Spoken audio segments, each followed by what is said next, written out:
తిరుపతి నగరంలో పెండింగ్లో ఉన్న పన్ను బకాయిలను వసూలు చేయాలని నగరపాలక సంస్థ కమిషనర్ ఎన్ మౌర్య రెవెన్యూ అధికారులను కార్యదర్శులను ఆదేశించారు.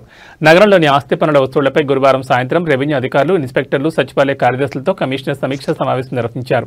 వార్డుల వారీగా పెండింగ్లో ఉన్న పన్ను బకాయిలను అధికారులు వివరించారు. ఈ సందర్భంగా కమిషనర్ మాట్లాడుతూ నగరంలో పెండింగ్లో ఉన్న అన్ని రకాల ఆస్తి పన్నులను వెంటనే వసూలు చేయాలని అధికారులను ఆదేశించారు. మొండి బకాయిలున్న వాటికి నోటీసులు జారీ చేసి అధికారులు, సిబ్బంది సమన్వయం చేసుకుని వెళ్లి వసూలు చేయాలని అన్నారు. ఎక్కడైనా పన్నుల వసూళ్లలో నిర్లక్ష్యం కనబడిస్తే శాఖాపరమైన చర్యలు తీసుకుంటామని హెచ్చరించారు. సచివాలయాల్లో నెలకొన్న సమస్యలను వెంటనే పరిష్కరించాలని అధికారులను ఆదేశించారు. ఈ సమావేశంలో డిప్యూటీ కమిషనర్ అమరయ్య, రెవెన్యూ అధికారులు సేతు మాధవ్, రవి, రెవెన్యూ ఇన్స్పెక్టర్లు, సచివాలయ కార్యదర్శులు తదితరులు పాల్గొన్నారు.